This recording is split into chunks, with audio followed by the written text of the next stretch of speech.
In every legend, there's a sliver of truth. In every tragedy, a forgotten warning. They Were Both Found Dead is your guide through the eerie and the unexplained, where history collides with horror, and not everyone makes it out alive. Welcome to They Were Both Found Dead. I am Adrian. And I'm Ramsey, and today we're talking about cults. Again, part 2. Hello. Let's get into it. So, my second cult... Yes. Okay, sorry, I was trying to get to it. Well, if you come back from, If you haven't watched part 1 yet, go watch that. You mean you don't, have to? No, it's a different story, but it's not like we're not a movie. You're not gonna not miss anything because you didn't watch part 1. Yeah, if you're more interested in these titles, then watch this one. Stay, fall in love with us, and then go watch part 1. Yes, you're gonna love it. I love it. Once I was in a bar with my coworkers, and there was this gun guy that said he was Charles Manson, and he kind of looked like him too, and he had a shirt of him. He was a really creepy guy. Did you know him, or did you just meet him in the bar? Well, he just started talking. His little group started talking to us, and he was like, "Oh yeah, and I'm Charles Manson," and it's like, "What? Was it Halloween?" No. Oh, no, well, his he friends just does that. Too? Sorta, yeah. They were like old men. There was like only 2 other people, not a lot. Was it old men? Sorta, yeah. Yeah. And you and your friends were young? Yes. Okay. And they were all other females and just me. Was the other guy. So that's probably why they started talking. This story is so distressing. I know. He was creepy looking and he would do like creepy faces. Weird. He was trying to get you guys to be cool with him. Yeah, and then I had to go into the bar again because we were doing volleyball outside and... It was then? Yeah. You didn't tell me? I did tell you. No, I don't remember this. Well, you don't remember this. It also could just be my... Yeah, that's what happened. Wow, that's, scary. That's deeply unpleasant. I know, imagine if it was him. Imagine if he had a knife. Oh, yeah, true. This is not old. This is very recent. Oh. I know you knew when it was happening because we would talk about it, but your memory sometimes, we can see you don't need it anymore, you throw that shit out. How recently is this? Like the last couple of years. Shit. Yeah, well, I don't know. Actually, COVID times. Okay. But right before COVID. Okay. That's still 2019 to 2022. That's 7 years ago. Almost a decade. I'm gonna throw up. Okay. 2019, 2021. Oh yeah. If you didn't watch that one, he's sick. Ignore the hacking. We're both sick. We're both coughing a lot. I'm coughing for other reasons. Does the name Vallow or Daybell mean anything to you? How about you, listener? In the comments below, I want to hear right now, on top, right when I say it, what do you think of when you hear those names? If it's zombies and evil people, it's true. It's right. Murder? Yeah. I don't know what that is. Yeah. Are those names? Vallow, Daybell are names. So when people talk about Chad Daybell, they often focus on the crimes associated with his name. But to understand why his influence was so dangerous, it is important to look first at the belief system he created and the following he built around himself. Chad Daybell presented himself as a religious author and visionary. As we're saying. Yeah. Just a special boy. Of course. He was loosely connected to the mainstream LDS culture, but his teachings existed far outside official doctrine. And if you recognize LDS, that's FLDS, another branch of the same type of Christianity. Sorry, Christianity, you're making cults sometimes. Chad Daybell presented himself as a religious author and visionary. So through books, conferences, podcasts, and private gatherings, he began promoting apocalyptic ideas centered on the end of the world. Daybell claimed to receive direct visions from God. He taught that the world was nearing a final catastrophic event and that a small group of chosen people would survive and lead afterward. Those who followed him were told they were spiritually elite, set apart from the rest of humanity. VIP treatment? Yeah. Wow. A key feature of his belief system was spiritual ranking. Daybell categorized people as either light or dark, assigning numerical values to their souls. Weird.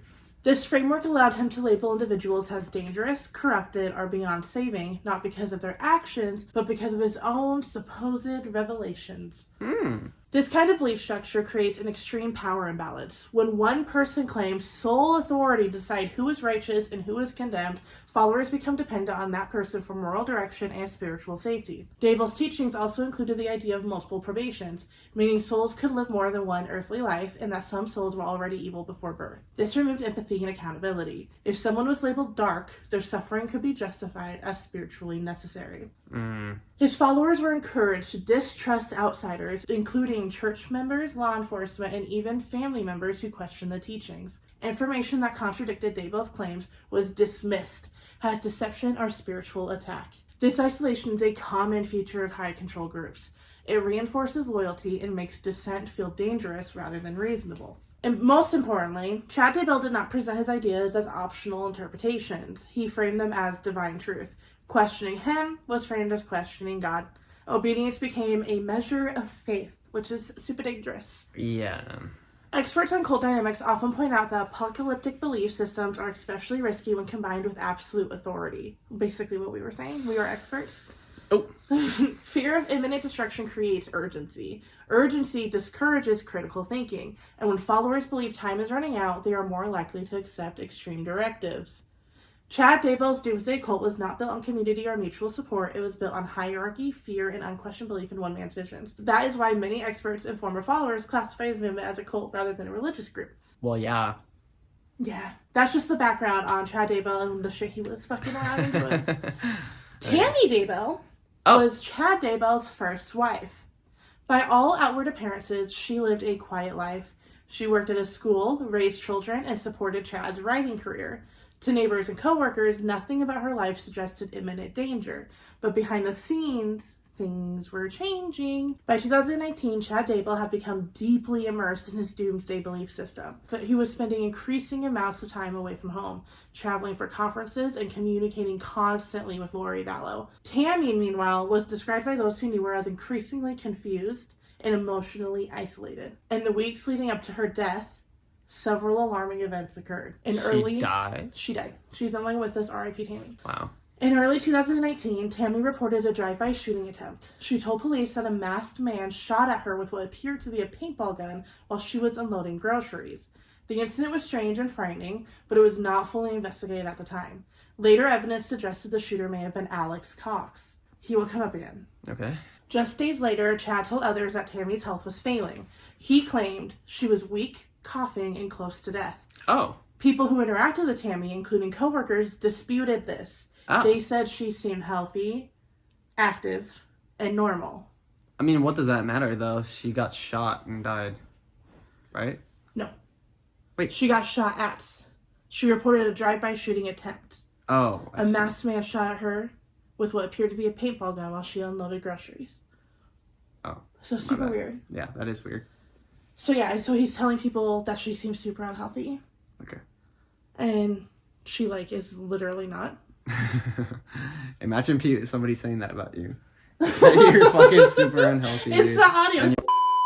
This year, I lost my dear husband, Edgar. Quit telling everyone I'm dead! Sometimes I can still hear his voice. On the night of October 18th, 2019, Tammy Daybell did die in her sleep at the age of 49. Wow. So not very old at all. Wow. Chad called 911 the next morning. Oh. He told responders that Tammy had gone to bed coughing and did not wake up. There were no obvious signs of trauma. Because Tammy had a history of mild health issues, and because Chad declined an autopsy, which apparently you can just do, okay, her death was initially ruled as natural causes. And she was buried quickly. Well, that's how you get away with the murder, guys. Literally, step-by-step instructions, don't do this. Just say, no. And you got it. Oh, that's really horrific. I know. At the time, nothing about Tammy's death triggered a criminal investigation, even though it should have. But what happened next changed everything. Just 2 weeks after Tammy died, Chad Daybell married Lori Vallow. The speed of the marriage immediately raised red flags, especially as investigators began uncovering Chad and Lori's communications prior to Tammy's death. As the broader investigation into the missing children intensified, that will come up later, Okay. Tammy's death was re-examined. In December of 2019, Tammy's body was exhumed. A full autopsy was conducted. This time, the findings did not support a natural death. Medical examiners determined that Tammy died by asphyxiation. Well. Her death was ruled a homicide. Obviously. Yeah. Which, like, yes, that's easy to say in hindsight, but also how can someone die mysteriously and then you're like, nah, no autopsy, no thank you. Yeah, no, what the hell? And why did they, like, follow that, too? Yeah, that shouldn't be an option, I'm sorry. And it's not even like they claimed a religious thing, which is, like, a whole different topic, because, like, religion, like, that does... They literally just were like, no thank you. Investigators also discovered that Chad had significantly increased Tammy's life insurance policy shortly before her death. Oh, even more clues. Red flag! Yeah. Combined with the attempted shooting, the misleading statements about her health, and Chad's rapid remarriage, the evidence painted a very different picture than the original narrative. Prosecutors later argued that Tammy was killed because she was an obstacle. In Chad's belief system, she had been labeled dark. Her death cleared the way for his relationship with Lori and aligned with the apocalyptic timeline he was promoting. During Chad Daybell's trial, Tammy's death became one of these central charges. The jury heard evidence about the attempted shooting, the insurance policy, the false claims about illness, and the spiritual justification Chad had shared with followers. In 2024, Chad Daybell was convicted of Tammy Daybell's murder. The court formally recognized what her family had long suspected. Tammy did not die peacefully in her sleep. She was killed. Wow, that's crazy. Tammy Daybell's story is often overshadowed by the scale of the case, but it is essential to remembering her as an individual, a woman whose quiet life was taken not by illness, but by manipulation, secrecy, and belief-driven violence. That's so sad. Lori Vallow, on the other hand, was known to family and friends as charismatic, deeply religious, and intensely devoted to her beliefs. Over time, those beliefs became more extreme. She began, much like Chad Daybell, Lori Vallow began to embrace apocalyptic ideas, spiritual warfare concepts, and the belief that she was chosen for a special divine role. Lori met Chad in the mid to late 2000s through shared religious circles. Chad was already promoting his doomsday teachings through books and conferences and podcasts and all that crap. Lori was drawn to his claims of visions and spiritual authority. He had power. Okay. Chad, in turn, reinforced Lori's belief that she was exceptional, chosen, and central to a divine plan. Their relationship escalated quickly. Mm-hmm. They spoke frequently about past lives, spiritual missions, and the imminent end of the world. Chad told Lori they had been married in previous probations and were destined to be together again. Before any murders occurred, there were numerous concerning warning signs. Yeah. Any guesses on what they were? Insanity. I mean, yeah, just general insanity, I think pretty much covers it. Psychosis. But my thing is, I don't think they even believe this. I think they both want to, and they want to feel special. So it's like a really intense game of pretend. Wow. Yeah. And that game makes it so that they can rationalize anything. And I think through that, the more horrible thing, I'm kind of like realizing this as I say it, the more horrible things you do, the more that rationalization does become real to you, because if it's not real, then what the fuck are you doing? Oh, yeah, coping by, Yeah. like, faking it or, like, lying to yourself.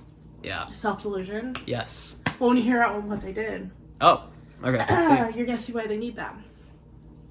So Lori began distancing herself from family members who questioned her beliefs. She became increasingly dismissive of practical responsibilities, including parenting, which is, pretty important. Yeah. If you have kids, yeah. Yeah.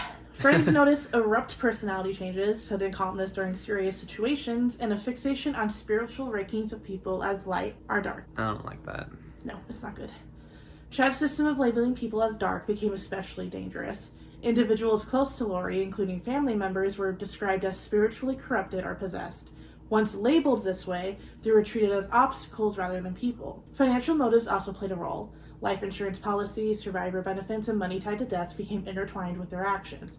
Death was not just spiritually justified, but materially convenient.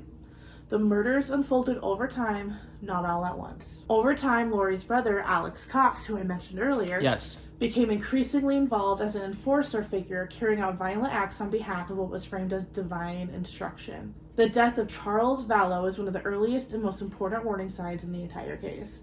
Okay. When a murder becomes a warning sign, how bad is what's going to happen?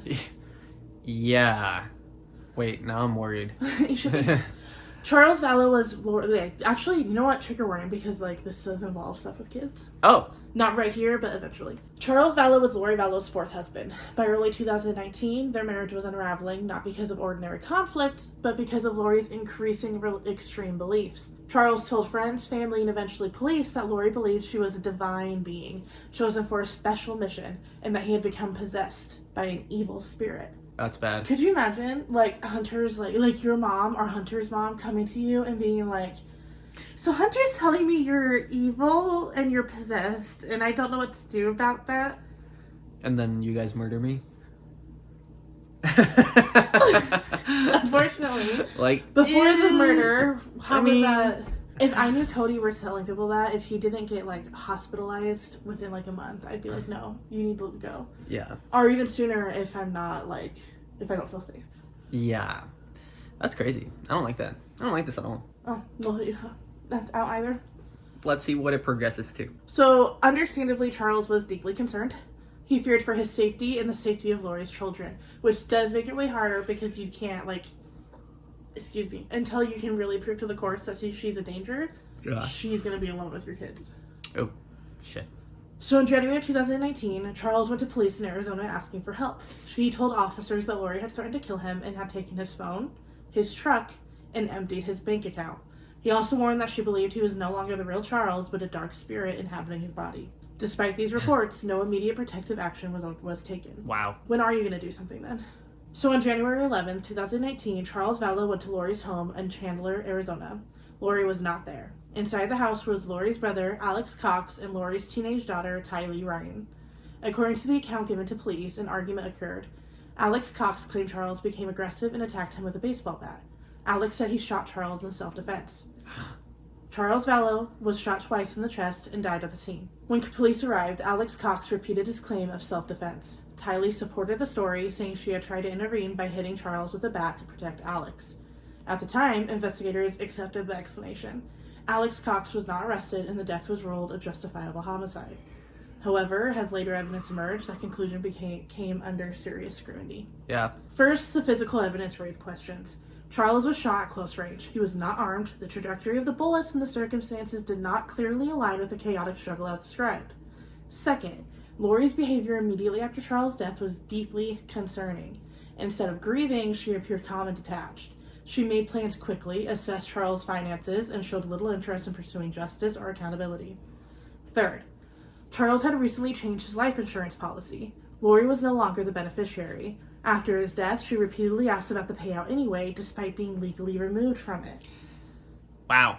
Insanely questionable. Yeah, pretty easy to, follow the breadcrumbs. Yeah, they're not even breadcrumbs. It's like whole loaves of bread. I know. More importantly, Lori had been telling others that Charles was possessed and that his death was inevitable. In the belief system she and Chad Daybell shared, labeling someone as dark was a way of justifying their removal. Right. In hindsight, Charles's earlier pleas for help sound like warnings that were missed. Yeah. I mean, I don't think that takes hindsight, but that's just me. Yeah, let's just be serious right now. Literally. Let's take people seriously when they say, my partner is telling everyone I'm possessed. As investigators later revisited the case, they began to view Charles's killing not as an isolated act of self-defense, but as part of the broader pattern of targeted violence tied to Lori and Chad's beliefs. Although Alex Cox died before he could be charged or questioned further, he died apparently of a coronary, but, because of everything. That is very much questionable. I don't know. Maybe they faked. I don't know how they would fake that, but yeah, maybe they did. I don't know. But in their mind, violence was excused, normalized, and spiritually justified. And this is where things get a little harder. Lori's youngest children, Tylee Ryan and Joshua J.J. Vallow, were last seen alive in 2019. No. Lori and Chad did not report them missing. Instead, Wow. They married and traveled, appearing unconcerned by inquiries about the children's whereabouts. It's given Casey Anthony. Yeah, what the fuck? Lori gave conflicting explanations to friends, family, and authorities, ranging from claims that the children were safe to refusing to answer questions at all. Concern escalated when extended family requested welfare checks. Law enforcement investigations revealed that the children had not been seen, enrolled in school, or otherwise accounted for in months. Eventually, in 2020, the remains of Tylee Ryan and J.J. Vallow were found buried on Chad Daybell's property. Wow. This is going crazy. Yeah. So, they were missing for a while. Yeah. And I remember, that was when It was in 2020, and I remember literally like talking about it. We would talk about it. The kids, Really? and I remember when they were found. So that discovery obviously shifted the case from a missing persons investigation to a homicide prosecution. Yeah. Lori Vallow was arrested and later found competent to stand trial after a period of psychiatric evaluation, which to me says that she wasn't crazy. She knew what she was doing. Yeah. In 2023, she was convicted of first-degree murder and conspiracy in the deaths of her children, as well as conspiracy related to the death of Chad Daybell's first wife, Tammy Daybell. She was sentenced to life in prison without the possibility of parole. Chad Daybell was tried separately. In 2024, he was convicted on multiple counts of first-degree murder and conspiracy, and he received the death penalty. Yes! Honestly, yeah, I'm not going to complain about that. I mean, yeah, I'm glad it happened. I agree. Yeah. I don't think he's been killed yet. No. I mean, what is the death penalty? You just, like, stay there till you die? No, that's life. Death penalties, they kill you, but usually it takes a really long time. Oh. Wow. Yeah, that's crazy. So in the aftermath, the case forced a public reckoning with how dangerous belief systems can become when paired with unchecked authority and isolation. It also highlighted how warning signs were missed, dismissed, or misunderstood because the behavior is framed as religious devotion rather than escalating extremism. And it totally, it matters. It was because it's branched off of Christianity. Oh. So automatically that's given more respect than anything else, even in the form of cults and, killing people. Yeah. The last two focus of this case should not be the spectacle or the beliefs, but on the victims. 2 children who depended on adults to protect them. A spouse whose concerns were not taken seriously. And another spouse who was taken way too soon. All of them were. And the family are left to live with questions that will never be fully answered. That's sad. This was not a story that began with violence. It began with belief, control, and the gradual erosion of empathy. I feel like some cults start off with good intentions. Yeah, we want to help. Well, that's even Scientology. They present themselves as the helpers of the world. Yeah. Well, yeah, but they're not at all. No, they lie. Yes, but I was thinking it starts off actually as a good thing. Yeah, I was branching, sorry. But then it turns into something horrifying for some reason. Yeah, because all the people time. get power and that's horrifying. People get greedy. I mean, how many of them actually start off as something good? And it's not just a man trying to convince them. Yeah, Or a true. person You're right. trying to convince them. I don't know. I'm not going to touch that. I'm not going to defend cults.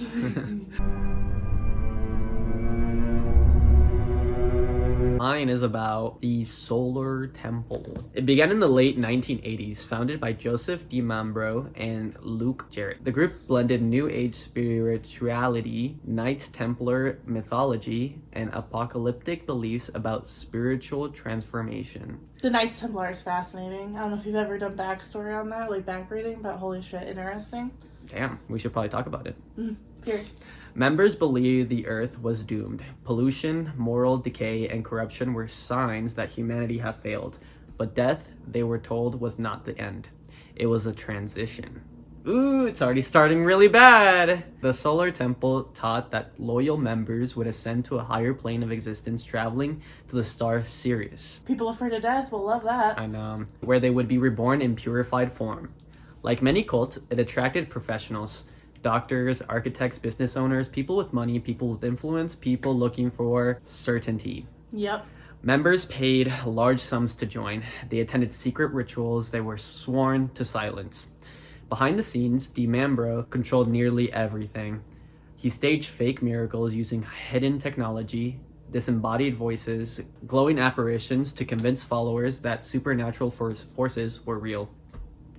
That's going pretty far. Yeah, I mean, make things feel secretive and make them feel important. I know, and actual spiritual, actually like a magician. Can a magician start a cult by I think a doing lot magic? of them do. Oh shit! That's what a cult leader is. It's a car salesman meets a magician meets a narcissist. Ah. I made the recipe. Those who doubted were humiliated or casted out. By the early 1990s, the leaders believed the end was near. The world, they said, was beyond saving. Yeah, the only plan forward was exiting this planet. That's intense. In October 1994, the first death occurred. In Switzerland, firefighters discovered a burnt chalet. Ooh. Inside were dozens of bodies, arranged in ritual positions. Many had been drugged. Some had been shot in the head. Shortly after, more bodies were found in Canada and France. In total, 74 people died across multiple countries. Some were murdered, some were coerced, some likely believed they were transitioning. The leaders themselves were among the dead. Investigators uncovered documents describing the deaths as a cosmic departure. Letters claimed the members were not committing suicide but escaping a doomed world. I really had no idea that happened. Yeah, all over the world too, which is weird. How do you even plan that? I don't know. Weird. What made the solar temple especially disturbing was its structure. There was no single mass event. The deaths occurred in waves over several years, as if the cult was slowly dismantling itself from the inside. Even after the first incidents, remaining members didn't flee, they doubled down. In 1997, another group of Solar Temple followers died in a mass suicide in Quebec. By then, the pattern was undeniable. This wasn't enlightenment, it was a systematic destruction disguised as a spiritual evolution. Oh my god. I know, How did I never hear about this? That's insane. So it just comes in waves, every time just the Solar Temple little Long group enough, yeah. die all together at certain times. That's scary. And it's called solar, which is I don't know, that makes me think of time and space. Oh my god, Ramsey. You're a prophet. Okay, I'll be the prophet. No. You can't be a prophet. You're a woman. Some cults have a male and a female prophet. Not this one. I won't allow it. I'm just kidding. I'll kill you. Don't join cults, guys. That's good advice, unless it's ours, in which case we're cool. Yeah, we're cool, so you won't die or anything. So last but not least, let's talk about something that sounds official, ancient, and mysterious all at once. Okay. The true Russian Orthodox Church. Ooh. I'm intrigued. Yes. It's often shortened to TROC. It is not the same thing as the main Russian Orthodox Church most people think of, which is the main church in Russia because it's government run and you have to believe in them. Huh. Awkward Putin moment. It is a breakaway movement formed by clergy and believers who believed the official church had lost its spiritual legitimacy. To understand why it exists, you have to go back to the Soviet era. Oh. No, it this goes is a back. history podcast. Lecture us, Ramsey. Come I like on. to put in a little bit of history in the history pod. No. After the Russian Revolution, the Soviet government brutally persecuted religion. Churches were closed, clergy were imprisoned or executed, and faith was pushed underground. In the 1920s and 30s, the Soviet state allowed the Russian Orthodox Church to operate again, but only under strict government control. Many believers felt that church leaders had been forced into cooperation with an openly atheist regime. Some priests and monks believed this cooperation crossed the line. Mm-hmm. They argued that once the church accepted state oversight, it became spiritually compromised, which I agree with that. Yeah. According to them, a church controlled by a godless government could no longer be the true guardian of Orthodox faith. Oh. That belief led what became known as the catacomb church, groups of clergy and followers worshipping secretly, often in homes or hidden locations. Over time, factions of this underground movement developed into what is now called the true Russian Orthodox Church. Catacomb church goes hard. I know, I like that too. That's a really good. It reminds me of last week's Bite Size Terror about the movie theater in the catacombs. Oh yeah. Oh, that sounds fun. That was its own cult. It took the name. Oh, okay. Those who have to choose. That's cool. So, speaking of beliefs, the core belief of TROC is this. They see themselves as the last faithful continuation of Russian Orthodoxy, untouched by political influence, modern reforms, or compromised with secular power. They reject the authority of the Moscow Patriarchate entirely. They often refuse communion or prayer with members of the official church, believing it to be spiritually invalid. Okay. Some groups go even further, rejecting modern society altogether, including government institutions, identification documents, and in extreme cases, technology. You know that picture of Putin that he doesn't like to be out? The one where he's shirtless? Yeah, the unicorn. Oh, no. It's right here. Oh. Another reason to watch the pod YouTube. You get illegal pictures of Putin. Sorry if you have any listeners in Russia. You don't get to listen to this now. Yeah, get out of here. I'm just kidding. So it's important to know that TROC is not one single unified organization. It's more like a collection of small, often isolated communities, some peaceful and deeply traditional, others drifting into extremism or cult-like behavior depending on leadership. So when it's not being regulated Obviously, people are going to take advantage of that. Yeah. Most of these groups are very secular. They emphasize strict obedience, spiritual purity, and the separation from the outside world. For followers, this can feel like devotion. For critics, it can look like control. Today, the true Russian Orthodox Church exists largely on the fringes of society, both in Russia and in small diaspora communities elsewhere. For example, if you were Russian Orthodox and you immigrated to the United States, and you would try to find other true Russian Orthodox people and start your own little United States one. Franchise. Franchise, yes. Okay. So, that happened all over the world. Ooh. There's little ones everywhere. It is not officially recognized by mainstream Orthodox churches, and many religious scholars view it as schismatic. What does that mean? Controversial, Okay. at best. So at its heart, the true Russian Orthodox Church is about distrust. Now, when people talk about the most extreme and disturbing offshoots of the so-called true Russian Orthodox Church, one name always comes up. Peter Kuznetsov. Kuznetsov was not a priest in the traditional sense. He was a former engineer who became a self-styled spiritual leader in the early 2000s, gathering followers around a rigid apocalyptic interpretation of orthodoxy. His faction operated in the Penza region of Russia, and while he borrowed language and symbolism from the true Russian Orthodox movement, what emerged was something far more extreme. Kuznetsov preached that the world was entering the final days. Again, always. That's what I'm finding, the pattern. He warned constantly about the coming of the Antichrist, claiming it would arrive through modern society itself. Identification documents, barcodes, technology, global institutions. Barcodes. Barcodes, no. To him, all of it was proof that the end times were imminent. Okay.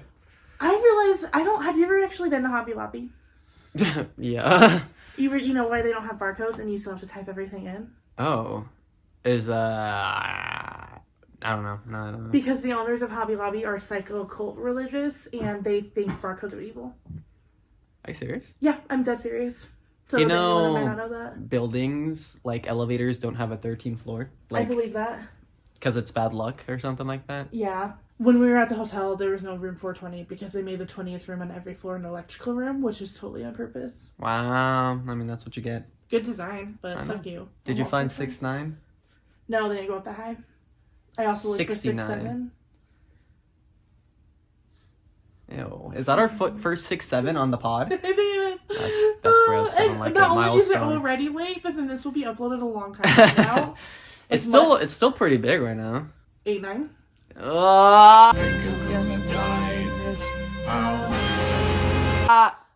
And that's where you cut it, while me screaming, and then it would cut to you saying your thing. Action.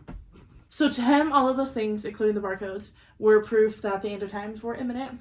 That's easy proof. His followers were encouraged to sever ties with the outside world. Of course, it's a cult. Yeah. Many gave up homes, jobs, and family relationships. Children were pulled out of schools. Medical care was rejected. Kuznetsov framed suffering as purification and obedience as salvation. And then came the cave. Oh, I think I've heard about this. Well, fuck. Actually, I don't remember. That sounds like It a sounds movie. familiar. It wasn't a movie. In late 2007, 29 followers, including several children, sealed themselves inside a dugout cave near the village of Nikolskoye. People are bored. They'll do anything. You I think would they do did anything. because they were bored? Yeah. Period. Or because they thought something was coming. Seal yourself in a cave, though. They believed they could survive the apocalypse underground through prayer and isolation. Wow. That's fucking stupid. I mean, I With don't... food? I mean, I assume they have food. Oh, okay. They have food. Yeah, I don't think they literally just went and were like, we're just gonna pray, guys. I would leave quickly if that was the case. Yeah, I know. Kuznetsov himself was not inside the cave at the time, but he remained their unquestioned leader. He literally was like, y'all go in the cave. Wow. Well, and like, I'll see you later. Yeah, I know. I would trust him. For sure. The group stockpiled food and candles, blocked the entrance, and warned authorities that if anyone tried to force them out, they would commit mass suicide by self-immolation. Is that like burning? Is that Yep, like... setting myself on fire. Aha! So, for months, Russian officials were stuck in a standoff. Mm-hmm. Psychologists tried to talk them through narrow openings. Clergy attempted to reason with them. Heavy machinery was avoided because of the risk of collapse. All the while, Kuznetsov continued to exert influence from outside, reinforcing their belief that leaving the cave meant spiritual death. He was still inciting it? Yeah. Even though he wasn't inside? Yep. Wow. I That's don't know crazy. why that was loud, but, I guess. So what finally ended the siege wasn't law enforcement. It was nature. As winter gave way to spring, the cave began to flood. Walls started to collapse. One by one, the followers emerged, exhausted, malnourished, and traumatized. Miraculously, no one died inside the cave. Oh, good. Okay. Kuznetsov was later arrested and charged. During the investigation, he was declared mentally unfit to stand trial and was committed to psychiatric care rather than prison. What makes this case especially chilling is how familiar the pattern is. You have an isolated religious framework, a charismatic leader claiming excessive access to truth, apocalyptic fear used to justify extreme obedience, and a group slowly cut off from reality until dangerous choices feel holy. While Kuznetsov's faction is often linked to the true Russian Orthodox Church, many Orthodox leaders strongly reject the association. Religious scholars typically classify his group as a cult that used Orthodox imagery rather than a legitimate religious movement for obvious reasons. Yeah. And that distinction does matter because the story of the people in the cave isn't really about theology. It's about the fear, isolation, unquestioned authority can turn belief into something deadly. And as an American, please feel this in your heart and understand and think critically and ask questions. Can they be charged for being in the cave like that? And I don't know. And threatening to kill themselves? I think so. I think they can be mandatorily mentally evaluated. Woo! What a roller coaster. I still would like to start one. I mean, is that wrong of me? I'm What not going to would we do call what they it? did. They were both found enlightened. They were both enlightened. Hey! Join our cult, guys. Link in bio. Anyways. Belong to our cult. That makes sense. I love that. Yeah. I would like it. But anyways, yeah, that's our cults. What's our next one? Do you know? Stranded. This was your choice. And Yay! it was Stranded. That sounds so interesting. The next episode is Stranded. I'm excited, guys. Very. I hope everyone enjoys it, and it'll be a two-parter just like this one, because that's what we're doing now. Yes, we'll do it. And we'll keep doing it. All right. Phrasing. But yes, Stranded. It'll be super interesting. If you have any ideas, comment them down below. Thank you so much. Thank you for watching. If you're here in the video, actually, Thank you, guys. you want to hook up? I mean, Oh what my is God. this? Sorry, I'm not gonna hit on all our followers. All right. I'm taken, sorry. Ooh. Oh. Show that ring off. All right, guys. Thank you so much for watching. We'll see you on the next one. Bye!